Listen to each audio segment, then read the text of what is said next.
ኦርቶዶክሳውያን በሙሉ ሰበር መረጃ አሁንም ደርሶናል ማለት ነው። ብፁዕ አቡነ ዮሴፍ የምዕራብ አርሲ ሀገረ ስብከት ሊቀ ጳጳስ በአሁኑ ሰዓት ሻሸመኔ ገብተዋል። ምክንያቱም ልጆቼ እያለቁ እኔ እዚህ ቁጭ አልልም፣ አብሬ ከልጆቼ ጋር መስዋዕትነትን እቀበላለሁ፣ ከልጆቼ ጋር አብሬ ሰማዕትነትን እቀበላለሁ ብለው በዚህ ሰዓት ሻሸመኔ ገብተዋል ማለት ነው። ደስ ይላል። እንደዚህ አይነት ጀግና አባቶች አሉን። ብፁዕ አቡነ ዮሴፍ ልጆቻቸውን ከኋላ እሳቸው ከፊት ሆነው ቤተክርስቲያንን ሊያስጠብቁ በዚህ ሰዓት በሻሸመኔ ከተማ ይገኛሉ ማለት ነው። ኦርቶዶክሳውያን ይሄንን መልእክት ለሁሉም ሼር አድርጉት። በሻሸመኔ የምትገኙ ኦርቶዶክሳውያን አባት አላችሁ፣ ጀግና አባት ከፊት ሆነው ይመሯቸዋል። እናንተ ልጆቻቸው ከሳቸው ኋላ በመከተል ሰማዕትነትን ትቀበላላችሁ። ይሄ ጊዜ እንዳያመልጣችሁ። ሰማዕትነት ማግኘት ትልቅ ዋጋ አለው። የእውነት እጅግ በጣም ጀግና አባቶች አሉን። አሁንም ቤተክርስቲያን ልጆች አሏት። ለካ አሁንም ቤተክርስቲያን ወጣት አሏት። ምናልባት በየጫት ቤቱ፣ በየሲጋራ ቤቱ፣ በየመጠጥ ቤት የሚውለው ወጣት ስታዩት እምነቱን የማይወድ እንዳይመስላችሁ። እመኑኝ፣ በእምነቱ ከመጣህበት ራሱን መስዋዕት ከመሰዋት ወደ ኋላ አይልም። ለቤተ ክርስቲያኑ ከመሰዋት ወደ ኋላ አይልም። እንዲህ አይነት ጀግና ወጣቶች አሉን። ኦርቶዶክሳውያን ባለንበት ጠንቅቀን ጠንክረን እንቀመጥ። መልእክቱን ለሁሉም ሼር አድርጉት። አቤቱ የሆነብን አስብ። አምላክ እንዲምረን መዓቱ ከኛ እንዲርቅ ጥቁር ልብስን ለብሰን በንስሐ እንውደቅ።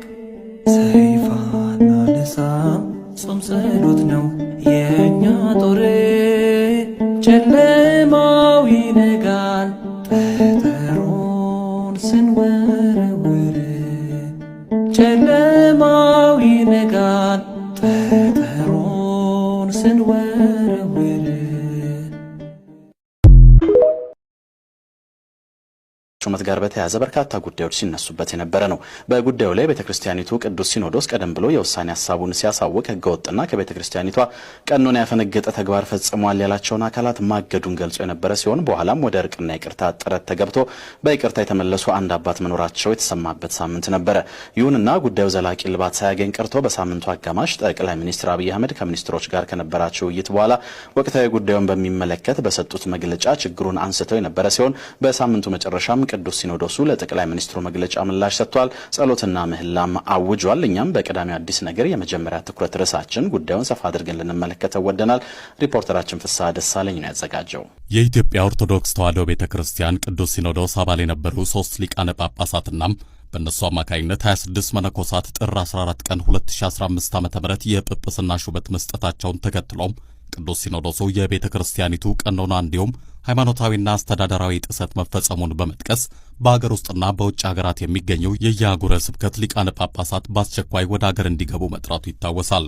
ቅዱስ ሲኖዶሱ አስከትሎም አስቸኳይ ጉባኤውን ማካሄድ በጀመረበት ወቅት የእምነቱ ተከታዮች ምዕመናን የ3 ቀን ምህላ እንዲያደርጉ ማዘዙ አይዘነጋም።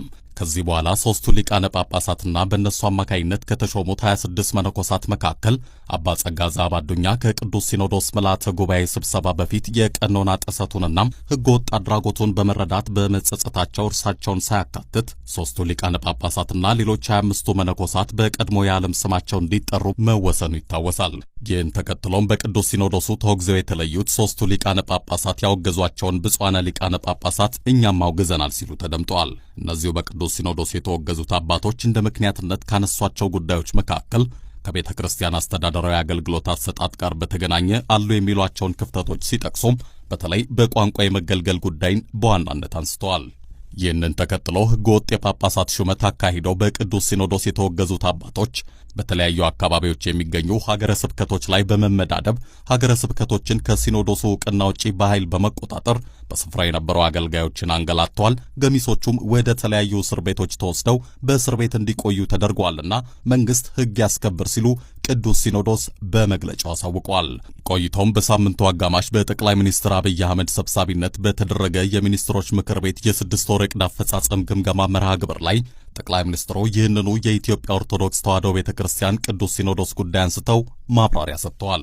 ጠቅላይ ሚኒስትሩ በማብራሪያቸው ቅዱስ ሲኖዶስና የተወገዘው ቡድን እንዲስማሙ መንግስት አማላጅ ልኮ ነበር፣ ተቀባይነት አላገኘም። ጉዳዩ ግን በውይይትና በምክክር መፈታት የሚችል ነው ማለታቸው ይታወሳል። ጠቅላይ ሚኒስትሩ አክለውም ይኸው የተፈጠረው አለመግባባት በዚሁ ከቀጠለ ሁለቱንም ይጎዳል፣ አገርንም ይጎዳል ማለታቸው አይዘነጋም። ይህንን የጠቅላይ ሚኒስትሩን ማብራሪያ ተከትሎ ታዲያ ቅዱስ ሲኖዶሱ በቤተ ክርስቲያን ላይ የተፈጠረውን ሃይማኖታዊና ቀኖናዊ ጥሰት በተመለከተ ቤተ ክርስቲያን የሰጠችውን ሲኖዶሳዊ ውሳኔ ሊያመጣ የሚችለውን ውጤት ጠቅላይ ሚኒስትሩ አቅልለው ገልጸውታል ሲል ቅሬታውን በመግለጫው አሳውቀዋል። በመሆኑም ይህ የጠቅላይ ሚኒስትሩ አገላለጽ በቤተ ክርስቲያን አስተምሮ ውስጥ ጣልቃ እንደ መግባት ይቆጠራል፣ ሃይማኖታዊና ቀኖናዊ ውሳኔዎችን ወደ ጎን የተወናም ከዛም አልፎ ሁለቱም ወገን ውስጥ እውነት አለ፣ ሁለቱም አባቶቻችን ናቸው፣ ለማንም አንወግንም የሚሉት ማብራሪያዎች ህገወጥ ቡድኖችን በአቻ ከመመልከት ባሻገር ህገወጥነትን የሚያበረታታ በመሆኑ ሊታረም ይገባል ሲል ቅዱስ ሲኖዶስ በአጽንኦት አሳስበዋል።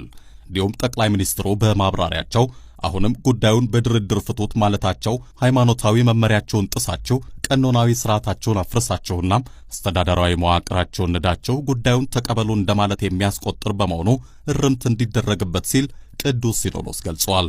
በተጨማሪም ቤተክርስቲያኒቱ በሁሉም አህጉረ ስብከት የካህናት ማሰልጠኛ ተቋማትን አደራጅታም በሺዎች የሚቆጠሩ አገልጋይ ካህናት፣ ዲያቆናትና ሰባኪያነ ወንጌልን አስተምራ ለአገልግሎት አሰማርታ እያለች ጠቅላይ ሚኒስትሩ ጉዳዩ በቋንቋ የመገልገል ጥያቄ አድርገው በመረዳት ማብራሪያ መስጠታቸው ተገቢ ባለመሆኑ የማስተካከያ እርምት እንዲወሰድበት ነው ሲኖዶሱ የጠየቀው።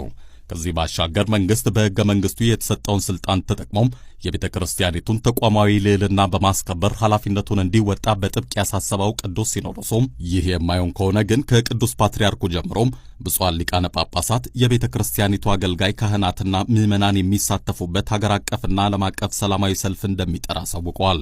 ከዚሁ ጋር በተያያዘ ቅዱስ ሲኖዶስ በዚህ ሳምንት መጨረሻም በመጪው ሰኞ ጥር 29 ቀን 2015 ዓ.ም የእምነቱ ተከታዮች ለ3 ቀናት የሚጾሙበት የነነዌ ጾምን አስመልክቶም ከታላቅ እስከ ታናሽ ድረስ ያለ ሕዝበ ክርስቲያን ማቅ ወይንም ጥቁር ልብስ ብቻ እንዲለብስ ያዘዘበትን የጾምና የምህላ አዋጅ አውጇል።